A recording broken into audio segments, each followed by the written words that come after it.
sou Adriana Barbosa, da Feira Preta, e tô aqui com o Thiago, maravilhoso. Vamos fazer várias prosas hoje, Thiago, e, sobretudo, para celebrar 50 anos do Sebrae. 50 anos é muito tempo, né? É bastante tempo. A gente tá em mais um episódio do podcast, videocast, agora são outros 50. É isso aí, tomara que o Sebrae tenha muitos outros 50 pela frente, ajudando empreendedores e empreendedoras aí no Brasilzão.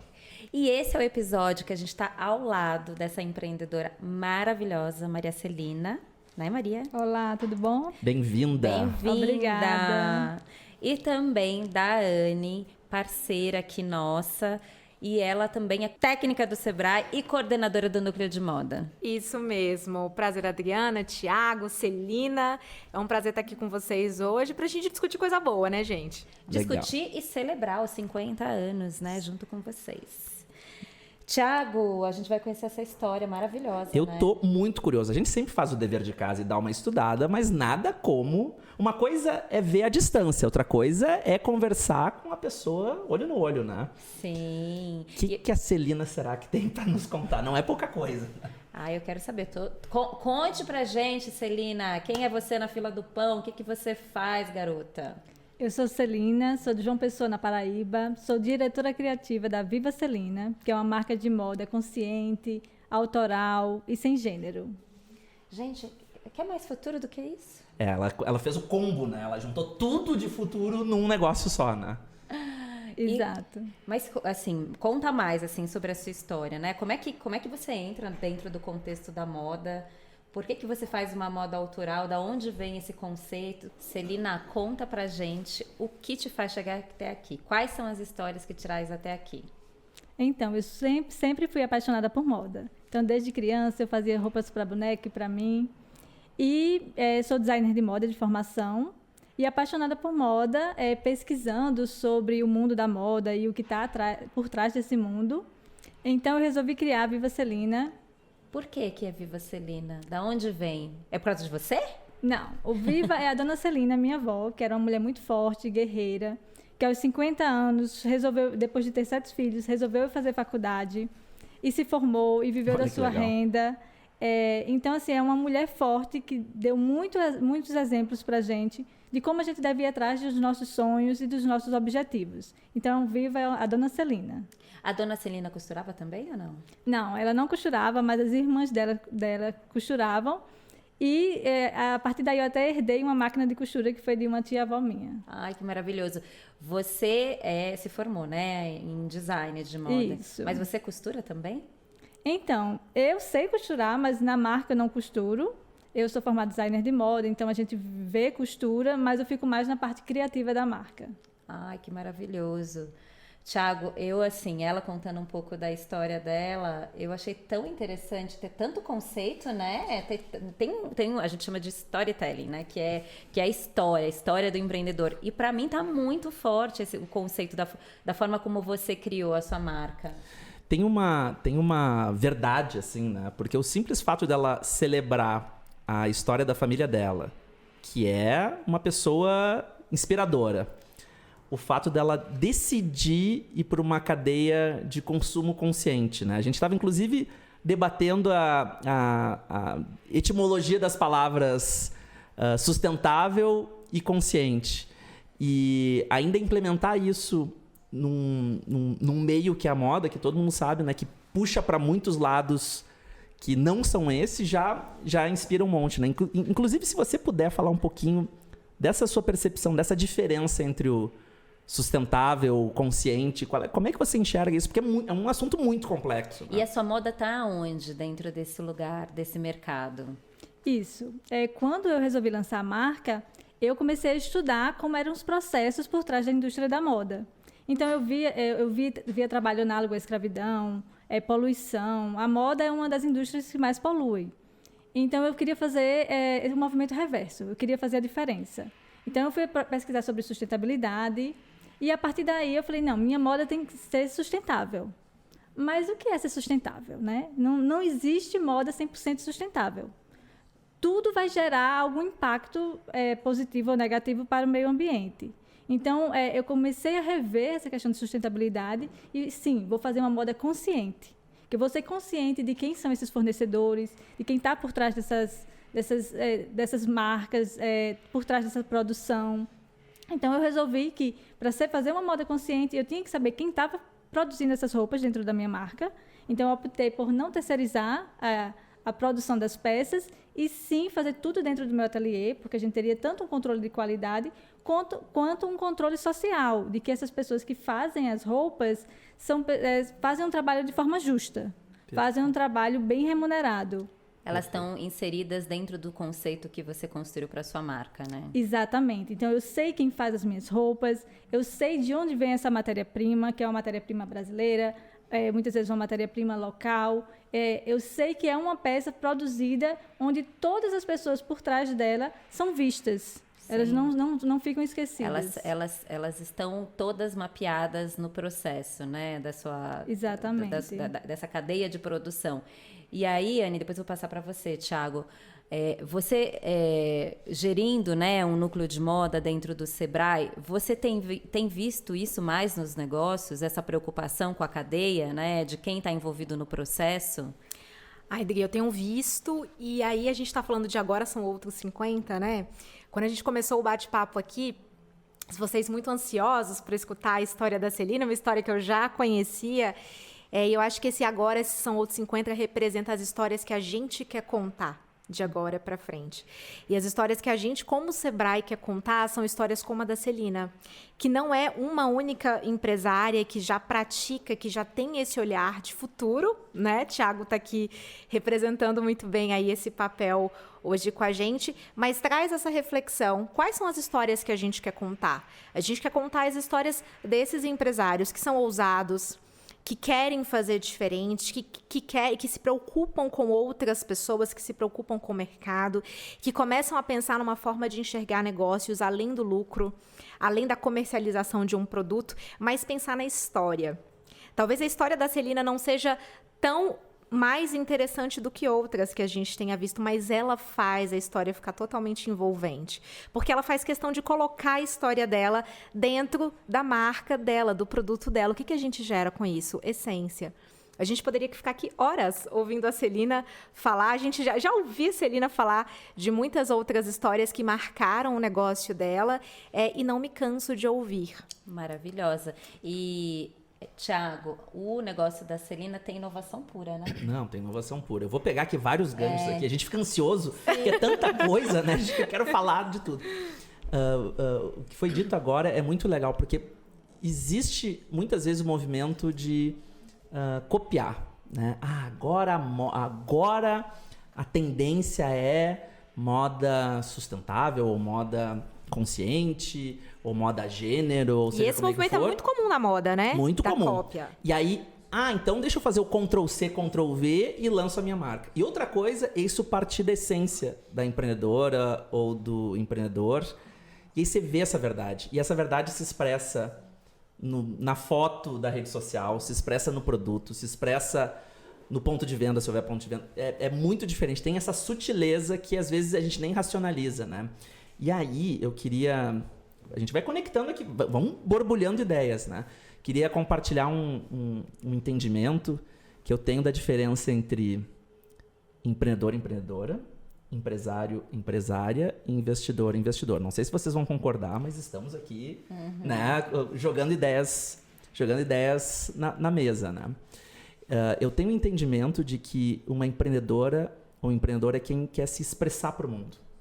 É como se fosse um artista ou uma artista que diz assim: em vez de pegar tela e pintar, em vez de pegar pedra e lapidar, eu vou pegar esse invisível chamado economia, desejos, e vou lapidar, e a minha obra de arte vai ser um business. Mas o importante para o empreendedor e para a empreendedora é a sua expressão, diferente do empresário e empresária, que está mais focado no resultado, sabe, nessa coisa do Excel. E que é diferente do investidor e investidora, que em vez de fazer um aporte num fundo lá do banco, eu vou botar um pouquinho aqui. E eu acho que esses 3 lugares são lugares que se retroalimentam. Um precisa do outro, o outro precisa do um. Mas na minha modesta opinião, a Celina é claramente uma empreendedora. Ela está se expressando, ela tá se botando do avesso, para pegar uma analogia com moda, e colocando isso no mundo. Por isso que é tão autêntico e por isso que essa jornada, né, da família, do Viva Celina que está no nome, da costura, tudo isso fica tão verdadeiro, né? De trazer a ancestralidade, né, para o processo. E aí, quando você pega o gancho da família, a gente estava nos bastidores falando, perguntando, Celina, mas né, quem está com você, quem te ajuda, né? Como é que você gera a sua empresa? E ela foi contando e ela falou do marido. Gente, conta a história do seu marido. Isso. Onde você conheceu o seu marido? Eu e meu esposo éramos estagiários do Sebrae Paraíba. E nós nos conhecemos... Gente, aí, 50 anos de Sebrae. Muito Parece bem. jogada ensaiada. Gerando histórias. Nós nos conhecemos através do Sebrae Paraíba. Então, gerou negócios e gerou amor também. E gerou filho, né? Gerou também. Ai, que legal, maravilhoso. que maravilhoso. Mas qual é o papel do seu marido? Conta um pouco mais, assim, do dia a dia, né? Da rotina do seu negócio. Quem são as pessoas que estão, né? Esse braço seu de fornecedores, de cadeia de fornecedores que estão ali concebendo junto com você, né? A marca. Então, eu trabalho dentro do ateliê com uma funcionária, que é minha costureira. Uhum. E o meu esposo, ele me dá total apoio no negócio. Ele tem outro negócio também. E ele faz essa parte de desenvolvimento do nosso site e também me ajuda na gestão do negócio. Uhum. Então, a gente sempre tem essa parceria. A gente sempre pede a opinião do outro no seu próprio negócio e vamos formando assim, essa parceria e sempre dando uma opinião, um palpitezinho no negócio do outro. E isso vem fortalecendo. Sim. Vem fortalecendo o amor, mas vem fortalecendo o negócio também. E é muito importante. Sim, eu acho legal isso de você trazer o marido na condição de um parceiro e não um sócio, né? Não, ele é seu sócio ou não? Não é um sócio, porque isso, a gente pode ter parceiros, né? A gente precisa casar, né? Porque sociedade é um casamento, a gente está falando sobre isso, né, Thiago? É um super casamento. Eu acho que a gente não precisa necessariamente casar, eu acho que se a gente tiver bons parceiros, né, que ajude a gente nessa jornada, tá lá, cada um no seu quadrado. Eu tenho vários parceiros no meu negócio que eles têm o negócio deles, mas em alguns momentos a gente se junta para tocar produções, para trocar jobs, para trocar experiências. E aí, Anne, você que está mais no dia a dia, né, acompanhando negócios, né? Uma das coisas que eu achei muito forte no negócio da Anne, que o Thiago trouxe o gancho aqui, que é a história do negócio de impacto, né? Sim. É um negócio que precisa gerar lucro, mas que a finalidade não é só a lucratividade, mas ter uma preocupação com a sociedade. Você tem visto cada vez mais isso nos negócios da moda? Gente, amei que você me fez essa pergunta, porque eu queria justamente voltar na provocação ali do Thiago, entre aquela diferença que você comentou, né, Thiago, de empreendedor, empresário, investidor, e eu acho que isso vai nos ajudar a responder essa pergunta, Adriana, ou pelo menos colocar aqui na mesa uma provocação. A gente consegue perceber, na visão de Thiago, que é a minha também, né, o gene, né, o DNA empreendedor da Celina, pela conexão emocional que ela tem pelo negócio. Comumente, de uma maneira que eu acho que está até um pouco clichê hoje no nosso mercado, é o tal do propósito. Né? É o tal da causa. A tal da causa que você está comentando agora. Na verdade, na minha visão, e também coloco aqui para depois, né, a gente debater esse assunto, o propósito nada mais, nada menos está relacionado com essa inspiração, com essa emoção, com essa sensibilidade de enxergar um negócio não como um objeto de lucro e resultado, que na interpretação do Thiago vinha naquela condição do empresário. Ele está junto com a gente para que eu gere impacto no outro, para que eu gere impacto na sociedade, para que eu gere impacto na minha cadeia de fornecimento, desde o produto que eu estou comprando, até a peça que eu estou produzindo, até aquela pessoa que vai consumir. Na tua fala, né, Celina, a gente vê isso, fica muito claro, assim, eu estou preocupada com qual é a minha cadeia, eu estou preocupada com de onde que eu vou comprar os meus insumos e isso está refletido nisso que você está colocando, que é a causa. Eu não estou dizendo que a gente não vai ter negócios lucrativos e que para isso a gente vai ter que abrir mão de ter uma gestão eficiente do negócio, até porque, né, gente, todo mundo paga boleto. Sim. E todo mundo quer empreender com o objetivo de prosperar. Só que a palavra prosperidade traz dentro dela algo a mais do que o lucro, do que o resultado lá financeiro. Traz também uma noção de causa, uma noção de realização. E essa noção de realização que é o que eu acho que a gente quer e está apostando, e a Celina está aqui, né, como uma das representantes aí do que a gente acredita para um futuro, que é trazer um negócio com causa. né? Que são negócios, porque aí, Thiago, eu junto o empreendedor com o empresário. E aí a gente tem a chance de ter mais sucesso nos nossos negócios, porque a gente tem uma fala, uma narrativa que é genuína. Sim. Né? Celina tá aqui para provar isso, né? Tem até uma frase, eu sou empreendedora já vai fazer uns 20 anos, e eu comecei a entrar em contato com negócios de impacto social, sei lá, desde que eu me entendo por gente dentro desse campo do empreendedorismo. E tem uma frase que veio da Vivi, da Artemisa. A Artemisa foi uma das primeiras organizações a trazer o contexto de negócios de impacto social. E ela fala, né, entre mudar o mundo e ganhar dinheiro, eu fico com os dois. Porque é isso, se você tem a possibilidade de você fazer o dinheiro, mas ter a preocupação com o mundo, pô, isso é futuro. Fala aí, Thiago, se isso Eu acho que esse é futuro. um super falso dilema. É. Super falso dilema. Existe um princípio da lógica chamado princípio do terceiro excluído ou princípio da terceira excluída, né? Que é achar que só existe isso e só existe isso. Que só tem duas opções. Então, se eu sei que não é isso, naturalmente eu presumo que é o outro. Então, vou dar um exemplo de uma história que aconteceu comigo, real, e que daí eu não preciso ficar comentando de outras pessoas. Uma vez eu estava numa aula e eu simplesmente comentei o seguinte: eu amo tecnologia. E uma pessoa que estava pertinho de mim escutando a aula disse assim: Thiago, acho que você deveria fazer mais yoga. Então vamos pensar aí no raciocínio do que passou pela cabeça da pessoa. Ela partiu do seguinte princípio: quem gosta de tecnologia não faz yoga, não pratica yoga, não gosta de yoga. E quem pratica yoga não gosta de tecnologia. Todas as outras tons de cinza estavam excluídos dessa equação. Que é a história do pensamento binário, né? Totalmente. De você um ou outro, um e outro. E é isso que eu acho que o comportamento empreendedor faz de diferente. Porque como ele envolve você, uma individualidade, suas histórias, aquilo que você quer gerar para o mundo, e aí entra o impacto social, do que você estava falando, a gente começa a pensar em possibilidades, né, Thiago? Perfeito. Então, assim, a vida normalmente acontece nesse gris aí, né? Nesses infinitos tons de cinza. Então, nem 50, né? Que nesse caso são muito mais que outros 50. E eu acho até uma discussão, assim, que a gente tem que tomar cuidado para nem reforçar muito, né? Que assim, ou é lucro ou é impacto. Ou é impacto ou é lucro. Porque, tipo assim, evidente que isso não se discute mais, né? Vamos para outras conversas. A Né? gente tem hoje novas construções de mundo e eu tô muito feliz. Prova disso é ela que tá aqui, a Celina, gente. Celina, agora eu quero saber de você, o dia a dia, né? Tem a sua rotina que você falou que, né, tem, né? Inclusive depois que ela responder, você, Anne, explicar o que é cadeia de fornecedores. Que a gente fala cadeia de valor, cadeia de fornecedor, é bom para quem está nos ouvindo Combinado. e assistindo entender o que cadeia é essa. Mas para você chegar, né, onde está a sua marca hoje, você minimamente se planejou, você se estruturou para isso. Eu queria que você contasse essa jornada da construção, do conceito, até você chegar no seu negócio que é hoje, entendeu? Quando eu idealizei o negócio, eu precisava buscar fornecedores locais, fornecedores do Brasil, que eu soubesse como essas matérias-primas eram produzidas. Então, eu fui atrás desses fornecedores, fui buscar as matérias-primas mais inovadoras que tínhamos no mercado brasileiro. E a partir daí eu encontrei o algodão reciclado, que ele é feito a partir de aparas, de tecidos que poderiam parar em lixões e viram uma nova matéria-prima. Eu também fui buscar matéria-prima local, que a gente tem na Paraíba, o algodão naturalmente colorido. E também o algodão orgânico. E são feitos a partir da agricultura familiar. Então, eu trouxe esse trabalho também para a marca.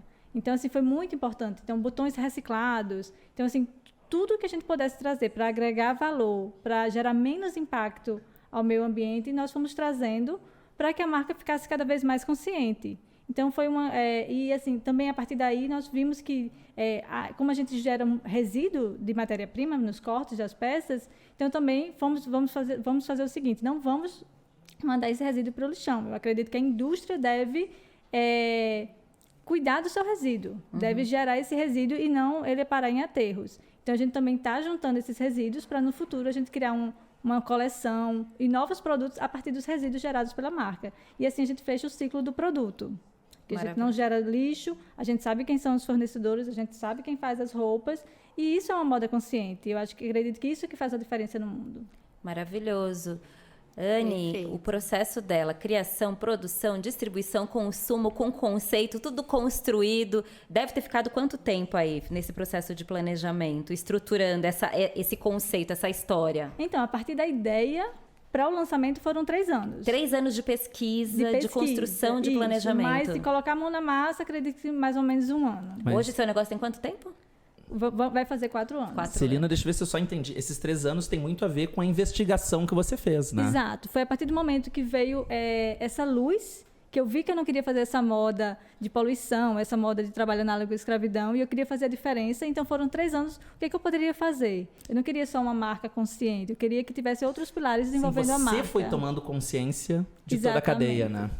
A partir do momento que eu fui tomando consciência, eu disse, eu tenho que fazer a diferença. Eu sou uma pessoa que eu não consigo fazer algo que eu não acredito. Então, eu tenho que trabalhar com algo que eu acredito. Olha a empreendedora aí, ó. Sim, não, maravilhoso. Exatamente. Fala, Anne, pra gente, o que você acha de tudo isso, assim? Porque eu, no final das contas, ao comprar o produto dela, eu não tô comprando só o produto, eu tô comprando toda essa história, toda essa experiência, né? Exatamente. A preocupação da Celina com a cadeia de fornecimento é algo muito legítimo, mas dificilmente compreensível para quem não conhece toda a cadeia da moda. A cadeia da moda é uma cadeia muito complexa, né? Para a gente colocar, para você, Thiago, tá vestindo esse casaco hoje, a Adri tá com essa roupa, com esse drapeado, a gente teve muitas mãos trabalhando por trás de cada produto.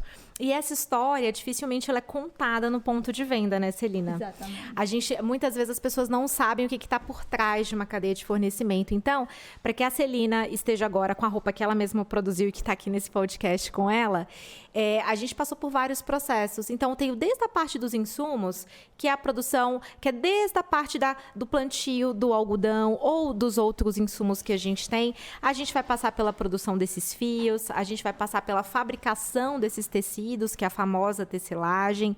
Depois, esses tecidos vão parar na mão de profissionais como a Celina, de designers, de criativos que vão projetar aquelas possíveis roupas. A gente vai ter modelos sendo formados em torno disso, é a função da modelista, né, Exato. Celina, para fazer todo o processo de modelagem até que essa roupa possa ser produzida na escala que ela foi proposta. É por isso que a gente fala tanto de complicações, principalmente trabalhistas, dentro do mercado de moda. Porque dessa cadeia para trás são muitas mãos. São muitas possibilidades. A gente vai trabalhar ali numa produção que, em alguns momentos, vai ser uma produção muito artesanal.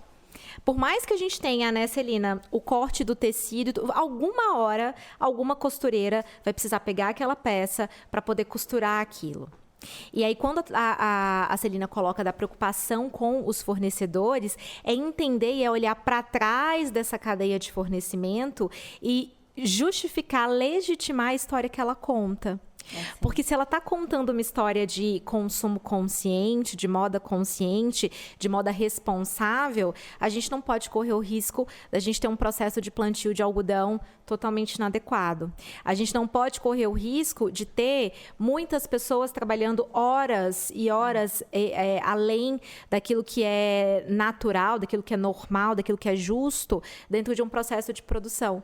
Então, quando a Celina fala de preocupação com a mão de obra, com a cadeia de fornecimento, eu posso te traduzir, Dri, que é o comprometimento com o produto. Maravilhoso. E o comprometimento com a cadeia. Porque essa é uma mudança de mentalidade, de comportamento que não é fácil. Sim, porque é isso, assim, eu não quero só vender um produto, né? É diferente, não é só eu vendo o produto e é isso, e dane-se o resto. Eu quero mudar uma cadeia. Eu quero mudar uma cadeia, eu também sou parte dessa cadeia. Exato. Eu sou corresponsável para que esse produto chegue até, né, na mão dos clientes.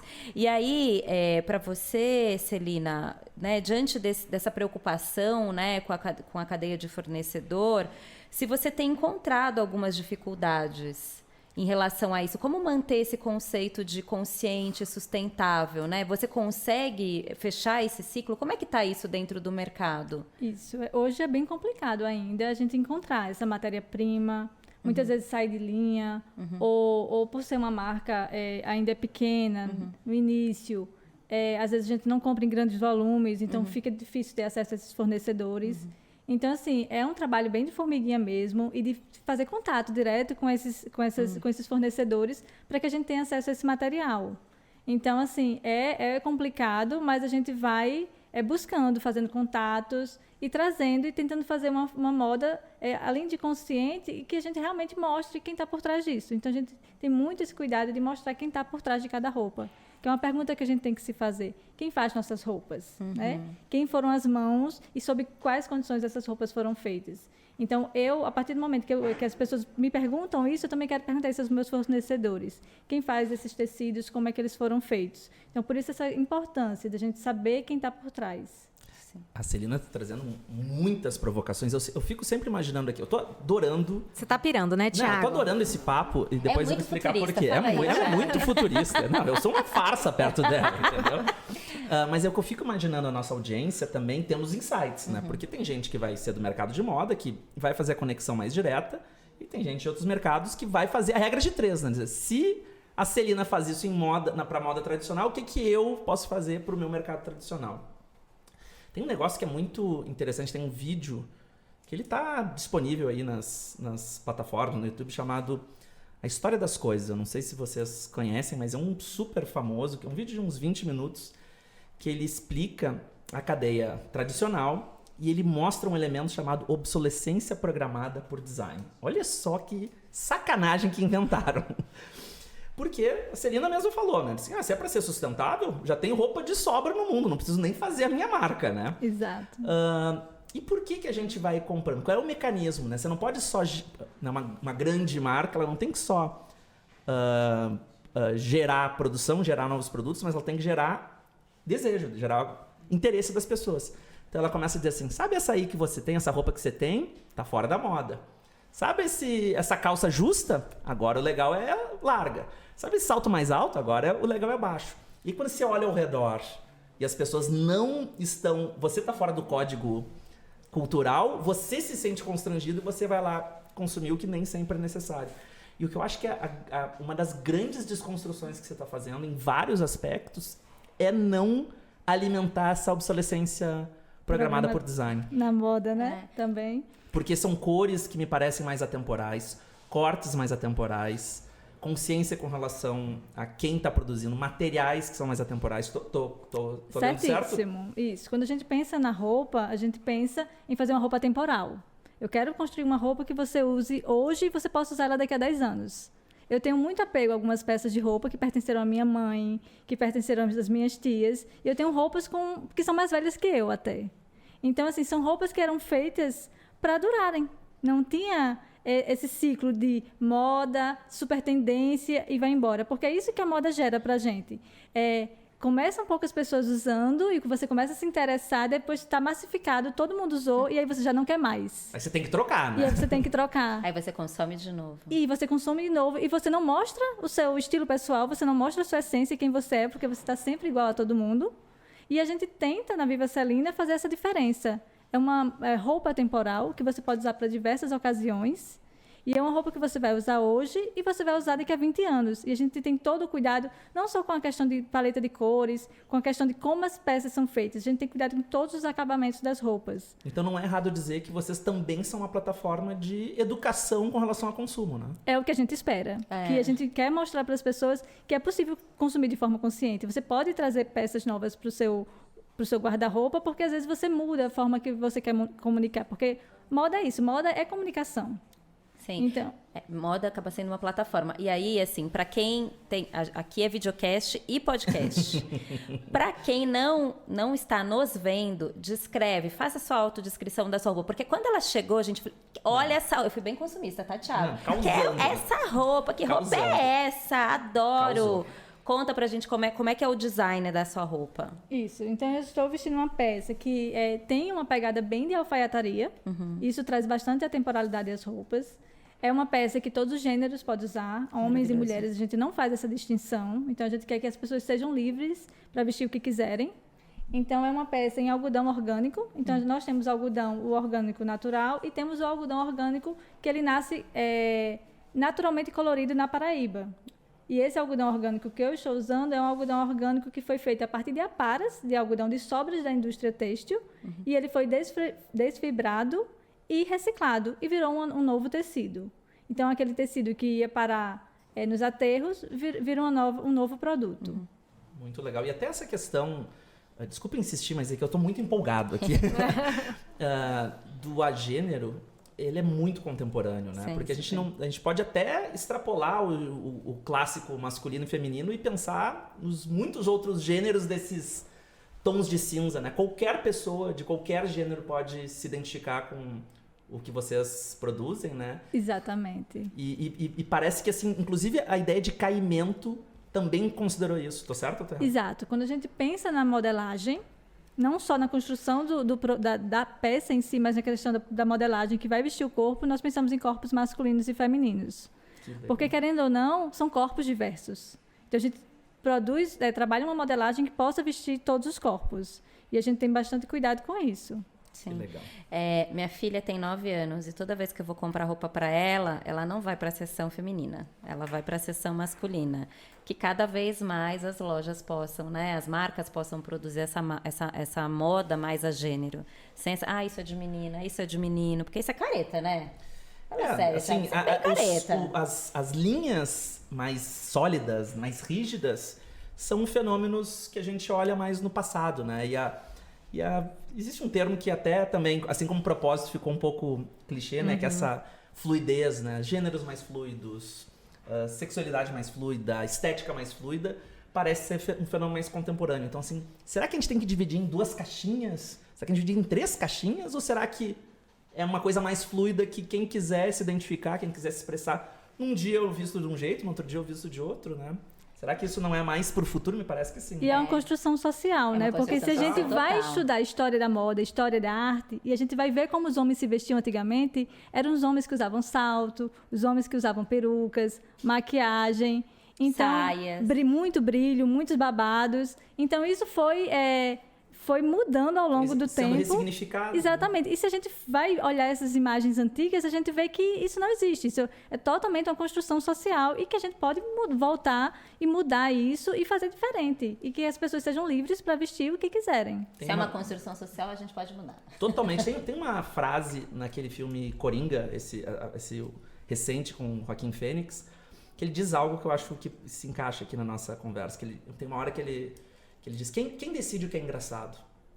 Porque alguém está decidindo o que é graça, mas é uma analogia, na verdade, a quem decide o que é masculino, feminino, quem decide onde que estão essas linhas, né? Se é uma construção social, a gente pode mudar para o lado que a gente quiser. Não, e aqui, de novo, o papel educativo da empreendedora que tem causa por meio da venda dos seus produtos e da história que o seu negócio está contando, que a sua marca está contando, né?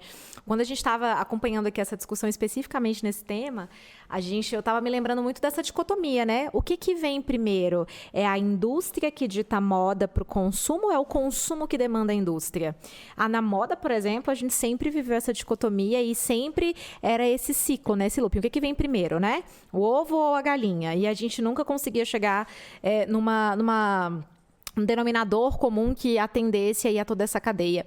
Mas trazendo à luz, né? Tanto a primeira questão que a gente colocou aqui, que foi como produzir e como entregar isso para o consumidor. E depois, que moda que eu estou ofertando para o mercado, esse também é um processo de educação, que é a produção, a indústria, entregando para o consumidor algo que ele começa a se identificar, mas mais do que isso, ele começa a entender que é possível, que está disponível, e que ele vai começar a encontrar marcas no mercado que representam o que ele acredita. Então, eu sou muito dessa vertente de achar que, claro, obviamente que a gente tem o Zeitgeist, né, o espírito do tempo aí envolvido em tudo isso, mas é muito fácil perceber o poder que o empreendedor tem na mão de mudar comportamento, de mudar cultura, de fazer um consumidor se sentir representado, porque às vezes ele sempre pensou naquilo, mas aquilo nunca estava disponível. Sim. E aí vem a coragem, né, desses empreendedores. Eu até queria pegar o gancho que você traz, Anne, porque no caso da Celina, posso estar errada, eu quero que você me conte, né? Me explique. Que o mercado que você hoje está inserido, eu acho que primeiro você construiu o seu negócio para depois entender que mercado é esse. Você ir formando o seu público. Exato. Como é que... Me conta, qual foi esse caminho? Porque eu acho que você tinha uma consciência tão precisa do que você queria fazer que depois foi se delineando esse mercado. Conta como é que você chegou Eu nisso. fiz o inverso, né? Geralmente a gente define o público E depois, não, você fez o seu negócio. produto. Eu fiz o produto que eu acreditava que seria o futuro. E a partir daí, assim, eu imaginava que viria um público jovem para as roupas pela questão da sustentabilidade, do sem gênero. Mas a partir do momento que eu defini que usaríamos peças mais atemporais, e tínhamos muita pegada de alfaiataria, veio um público diferente para a marca. Então, a gente resolveu se organizar e atender esse público que veio para a marca. Então, assim, hoje nosso público já são de pessoas mais velhas, pessoas que já estão no mercado de trabalho, que já têm independência financeira. Então, esse é o público. E, assim, às vezes as pessoas se perguntam, mas eles não estranham, né, ser uma moda sem gênero? Estranham, mas acham interessante, ficam curiosos. E querem também fazer parte desse movimento e fazer parte dessa diferença. E acabam sendo, direta e indiretamente, os seus influencers, né? Porque se já são pessoas que estão mais atentas a esse driver, né? Essa onda que está acontecendo, elas provavelmente são referência para muita gente que ainda não captou isso, né? Isso, e eu acho interessante que, assim, somos uma loja online. Mas eu participei de algumas feiras e tive contato direto com o público, exatamente para saber o que as pessoas queriam da marca, o que as pessoas achavam da marca.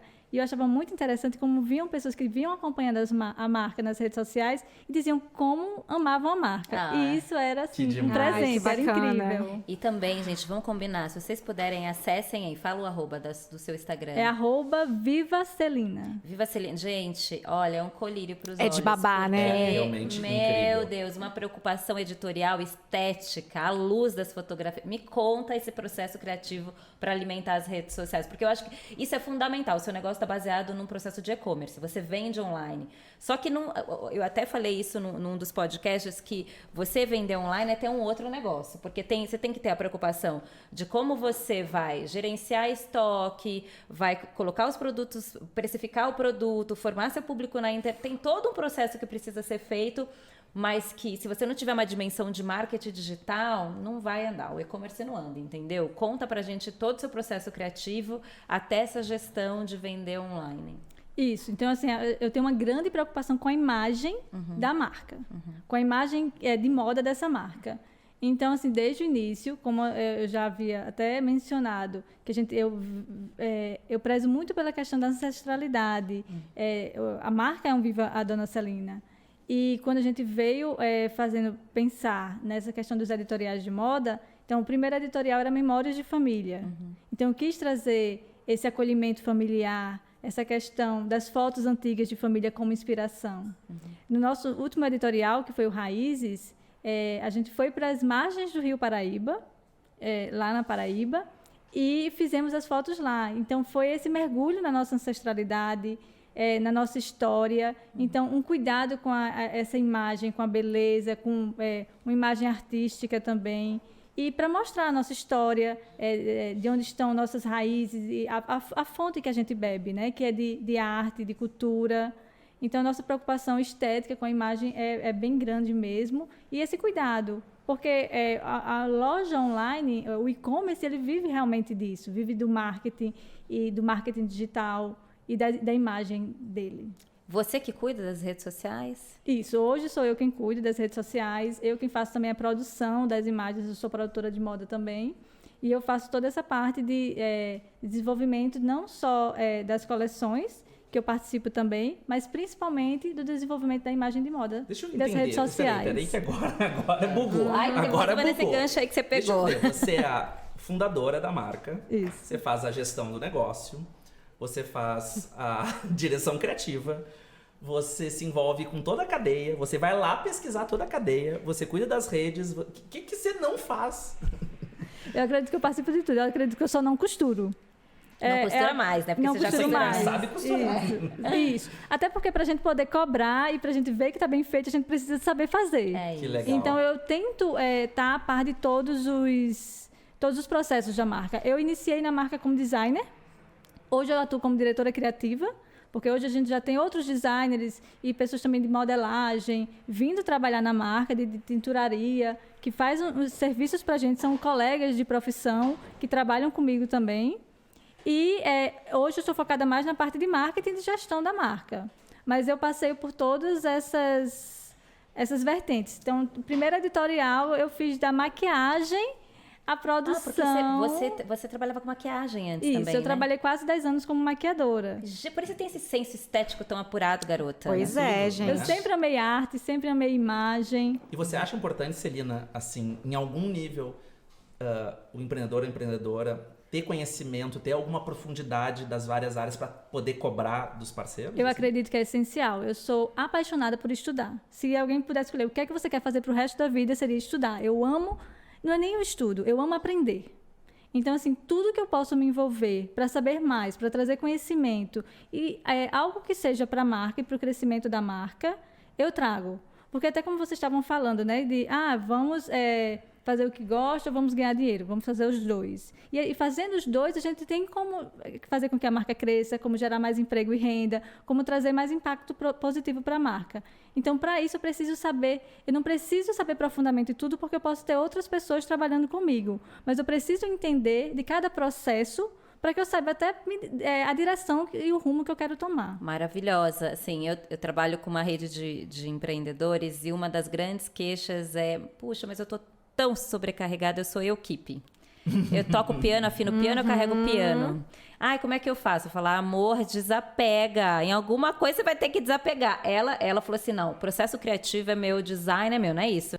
Não, era meu no início, hoje em dia já temos outros designers trabalhando na marca. Sim, tá.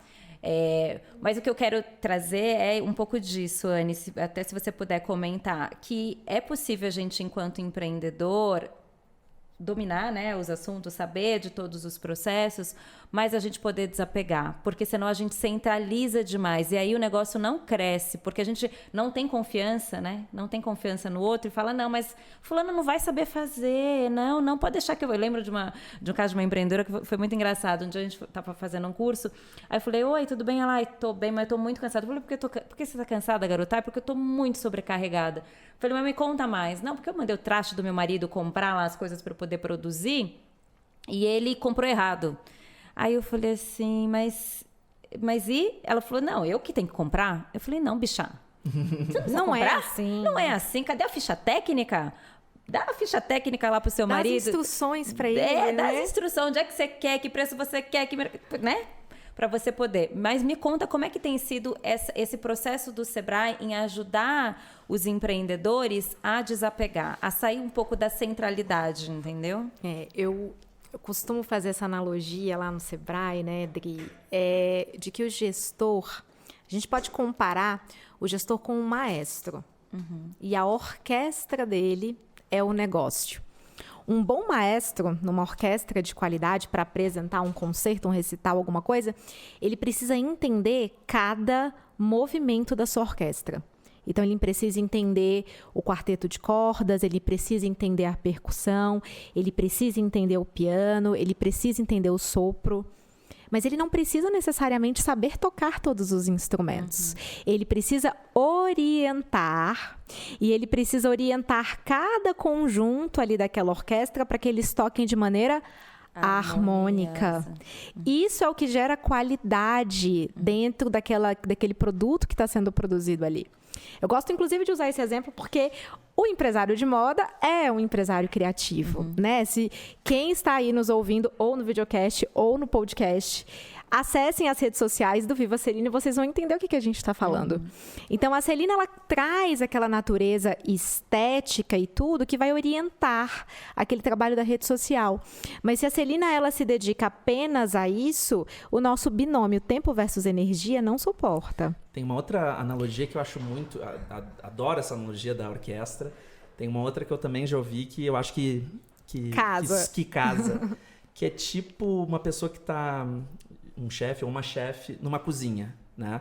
Porque se eu pegar... Quando eu tô cozinhando... Eu gosto de cozinhar, não sei de vocês, eu gosto de cozinhar. Aí eu faço um processo, aí depois outro processo, aí depois outro processo. Mas o meu preparo demora 8 horas, entendeu? Às vezes, se eu vou fazer uma ceia de Natal, eu fico o dia inteiro cozinhando. E num restaurante não dá. Eu tenho ali 15 minutos, 10 minutos para fazer um prato. Então, eu também tenho que saber que as coisas vão ter que rolar em paralelo e eu vou poder dar um pouco de tempo aqui, aí ela vai andar, essa pista vai andar, para eu dar um tempo aqui, essa pista vai andar, essa aqui eu volto para a primeira vez se andou ou não, né? Se eu fizer tudo com a minha supervisão, demora muito mais tempo. E esse é o trabalho do gestor. O gestor, né, Dri, é aquele que precisa orientar, confiar e, ao mesmo tempo, fazer aquele processo de desenvolvimento daquele que ele está orientando, daquele que ele está coordenando. Porque, de verdade, o gestor que ele não consegue delegar, ele não consegue crescer.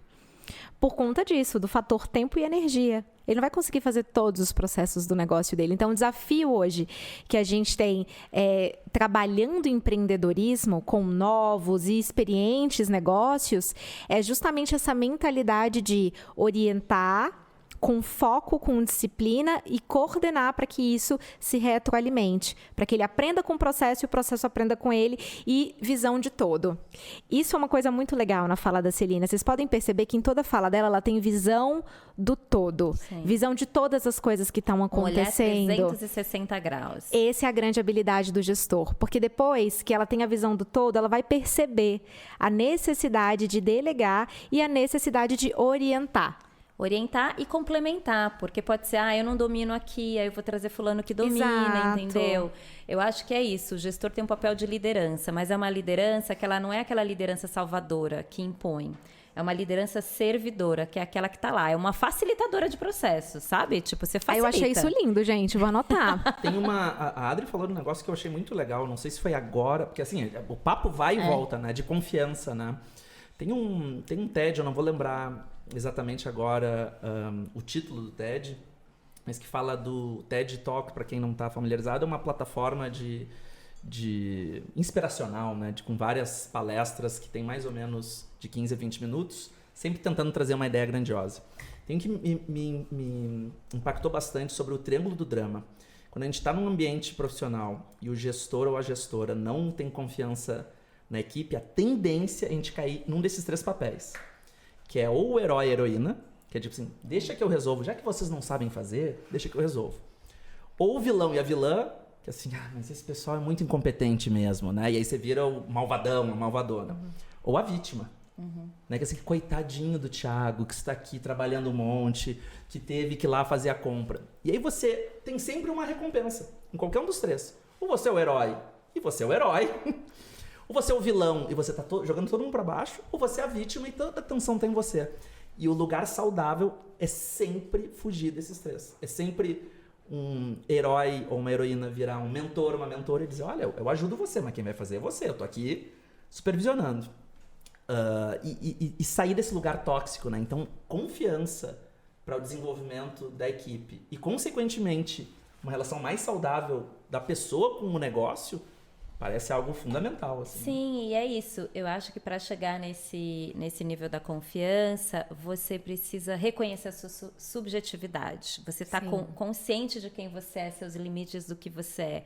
Porque, no caso da Celina, eu acho que tem uma generosidade aí, Celina, porque eu acho que você se conhece a ponto de você reconhecer a subjetividade do outro, né? Para você gerir um negócio que tem tanta verdade. O negócio dela é autêntico, tem muita verdade, mas para chegar nessa verdade, você precisa ter percepção do outro, né? Total. E hoje a gente fala de produtos, de serviços, mas a gente está falando de coisas que a gente produz para uma outra pessoa, que tem as suas subjetividades, que tem as suas carências, as suas vulnerabilidades, as suas potências, como nós. Então, quanto mais o negócio for verdadeiro, genuíno, estar conectado com a pessoa, ter mais autenticidade, mais ela vai conseguir tocar o coração. E aí não vai ser o tocar o coração só pelo consumo. Vai ser o tocar o coração pela história, né? Tem uma coisa que me chama a atenção na Celina, eu não sei se vocês três e quem estiver nos assistindo aí também repararam, porque a Celina se expressa muito bem. É uma excelente comunicadora, super inteligente, super articulada, mas ela escuta, né? Ela fica aqui esperando a vez dela de falar. E ela disse que tinha muita vocação para aprender. E eu tô encantado. Eu tô aqui numa meta-análise vendo a forma como ela tá nos escutando. Não chama atenção isso, assim, a humildade. Ela é a estrela. E ela tá aqui escutando cada ponto, espera a sua vez para falar. Isso parece muito coerente. Tudo que você tá falando é muito coerente, assim, do início ao fim. Você tem algum processo consciente para falar de moda consciente, assim, consciente para ter essa escutativa, assim? Isso, eu sempre fui de escutar, porque eu acredito que quando a gente escuta o outro, a gente aprende não só sobre nós mesmos, mas também sobre o outro. Então, a gente consegue ter essa visão das necessidades. Então, vocês estavam falando aqui sobre essa questão do empreendedor, que ele pode ser o vilão, que ele pode ser o herói. E aí, no meu ambiente de trabalho, a gente tem esse processo de escuta muito grande. De escutar quais são os desafios, quais são as necessidades do outro, de quem trabalha, para a gente poder... Porque se eu falo que eu tenho um trabalho consciente, que eu me preocupo com as pessoas, e eu não me preocupo com quem trabalha diretamente comigo, então é tudo uma mentira.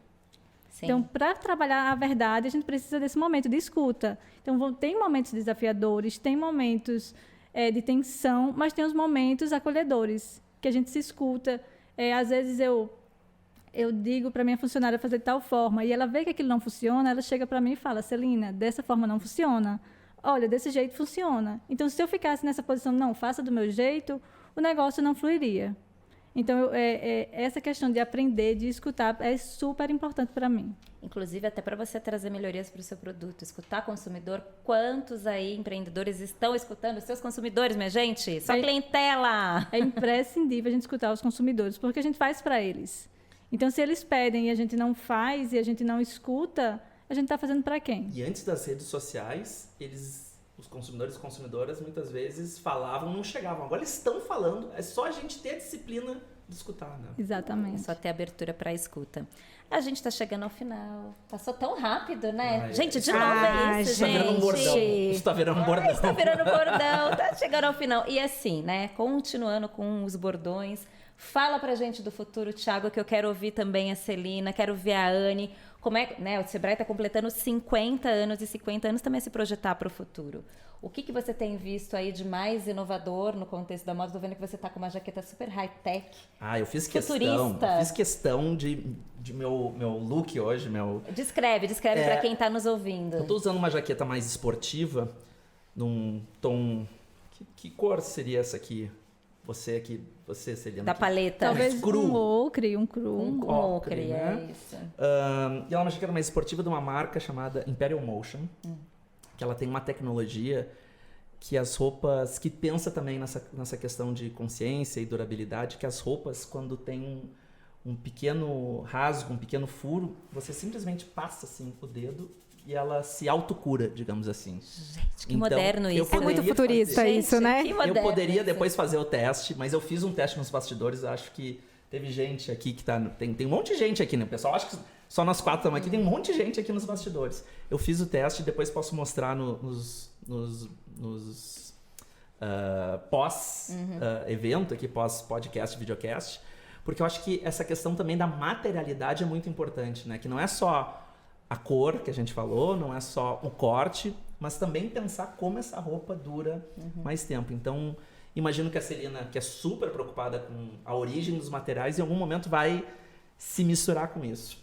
Outra coisa que eu lembrei aqui, que eu já vi, que é bem legal em termos de possível futuro da moda, né? São muitos futuros, é uma tecnologia chamada Robomart. Olha que coisa legal, Adri.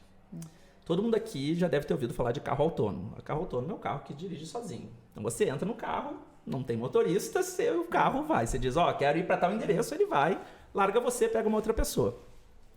A primeira vez que eu entrei no carro autônomo foi em 2012, então já faz um tempinho aí, e muita gente tem receio de que o carro possa ser perigoso, ele é bem mais seguro que um ser humano dirigindo. Assim, eu confio mais no carro autônomo que vocês todos aqui, tá?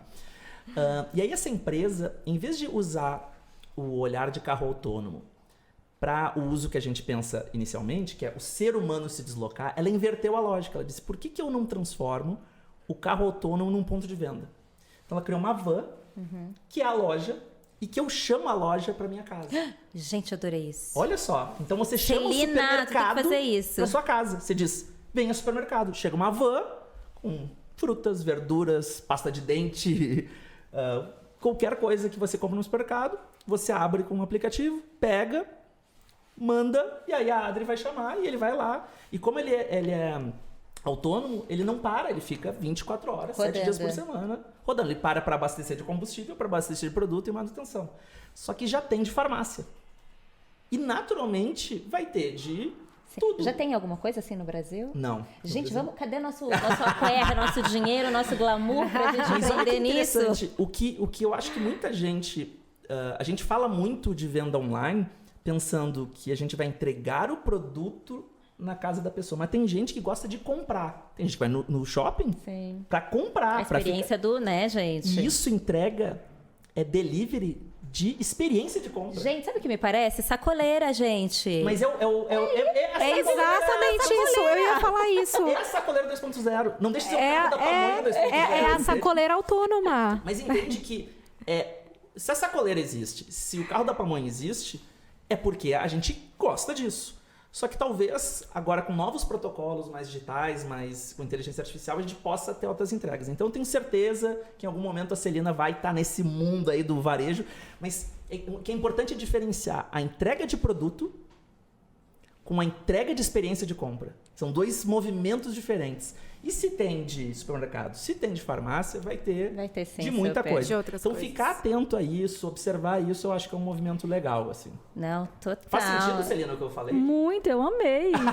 Não, tem tudo a ver com a sua avó, Nós que temos era, esse serviço analógico lá em João Pessoa, onde o cliente preenche um cadastro e ele recebe uma mala em casa com as peças da Viva Celina, os clientes de João Pessoa, e eles podem experimentar em casa, no conforto, e só paga com o que ele E depois for buscar. devolve pra você. E depois ele devolve. Então, Tá Brasil todo ou só João Pessoa. Bicha? Mas Não, aí eles a Adri tá nervosa recebem em com casa, essa sua gente. rede aí que não e chega a depois São a gente Paulo. faz a coleta da roupa. Então, assim, é prático, ele escolhe com o que ele tem em casa, no conforto de casa. Então, a gente tem esse trabalho ainda analógico. Ela já tem. Mas esse é o nosso Ela já futuro. tem, é a futurista. O que é importante reforçar, né? Quando eu sempre trago esses exemplos, eu tenho que botar um asterisco, que assim, isso vai demorar até ficar popular, a gente não precisa ser angustiado, dizer, meu Deus, minha loja vai quebrar. Mas ficar atento a esses movimentos e abraçar essas novas tecnologias. Quando elas chegarem e não ficar, quando chegar que eu vou estudar e vou me preparar, já tá meio atento, eu acho um movimento legal. Maravilhoso. Me conta você, como é que você vislumbra o futuro do Viva Celina?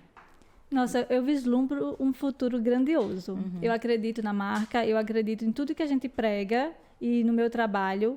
Então, assim, para que a gente possa tanto gerar emprego e renda para as pessoas que estão por trás desse produto, mas também gerar uma moda consciente, para que as pessoas tenham consciência de que pode fazer diferente, de que você pode consumir de uma forma mais justa, pensando por quem está por trás dessas roupas, que matéria-prima é essa, seja com tecidos tecnológicos, com tecidos oriundos da agricultura familiar. Então, esse é o futuro, é a gente pensar de forma consciente e pensar no todo, no social, no ambiental, porque é isso que vai fazer diferença. É isso, o futuro é hoje, o futuro é agora, e o futuro somos nós. E você, Anne, o que você está vendo no futuro da moda, dentro do Sebrae? Nossa, que pergunta difícil. É uma Quantas pergunta horas a bem gente tem agora Thiago, pra né? Qual é a sua previsão de futurista? Porque você também é futurista, né, bicha? Eu adoro, sabe, falar sobre isso. Tanto que eu encontrei aqui com vocês, eu acho que a gente podia ficar assim, horas nesse videocast. Mas eu acho que futuro, até pegando uma fala do Thiago e trazendo esse exemplo que ele acabou de trazer, né? Tem muito a ver com olhar com o nosso presente, olhar para hoje, para entender o que a gente pode ser de diferente amanhã. Quando a gente começou aqui nos bastidores, né? O Thiago fez uma provocação bem interessante que ele comentou assim: o meu trabalho é fazer você se fazer as perguntas que você ainda não tinha se feito, né? Foi mais ou menos isso que você colocou? Isso. E eu acredito muito que o futuro da moda seja essa provocação, Dri. E a gente trazer isso para uma cadeia produtiva que hoje é muito tradicional, mas que vem aprendendo a se fazer perguntas diferentes. A Celina, ela só está aqui hoje com essa proposta toda que a gente apresentou para todo mundo e que vocês conheceram, porque em algum momento ela se fez uma pergunta diferente do que aquilo que era o contexto. E eu acho que esse é o papel do Sebrae nos próximos 50 anos desse futuro da moda. Que tipo de provocações, que tipo de perguntas a gente consegue provocar, estimular no empreendedor, além do processo de gestão, além de ajudá-lo no negócio dele, além de fazer aquele feijão com arroz, né? Que é o nosso papel, que é o que faz essa instituição muito forte, mas que perguntas que esse empreendedor não está fazendo? E que ele pode fazer para mudar uma cadeia que é muito, não sei se a Celina vai concordar comigo, mas é uma cadeia muito tradicional, né, Celina? Exato. É uma cadeia muito arraigada em algumas questões que já não faz mais sentido nos dias de hoje. Então, retomando a fala que eu trouxe no começo desse podcast, e aí quero finalizar com ela também, eu acho que o futuro da moda para o Sebrae é quais as histórias que a gente quer contar. E que empreendedores a gente faz questão de apoiar e que ideias dentro dessa cadeia produtiva a gente faz questão de estimular. Eu acho que esse é o papel de uma instituição de fomento como a nossa, que mais do que pegar o empreendedor na mão nas pequenas coisas, também é ensiná-lo a ver os próximos 50 anos. Muito legal. Maravilhoso. Agora que são outros 50. Esse foi mais um episódio, Cara, Thiago. que episódio de legal. videocast. Foi muito legal. Maravilhoso, não Foi foi? muito- A conversa fluiu. Ô, Celina, eu acho que eles falam isso para todas, olha, né? eu aprendi um monte Verdade. hoje. Eu tô Foi. cheio de coisa anotada aqui. Foi Que maravilhoso. saindo daqui eu vou pesquisar. Foi maravilhoso esse episódio de podcast, de videocast. Agradeço, Celina. Viva, Celina. Agradeço, Anne. Agradeço, Thiago, por a gente ter feito essa prosa. E que venham os próximos 50 anos do Sebrae, a gente comemorando, celebrando e potencializando esse futuro. Muito legal. Tchau, tchau, gente. Valeu.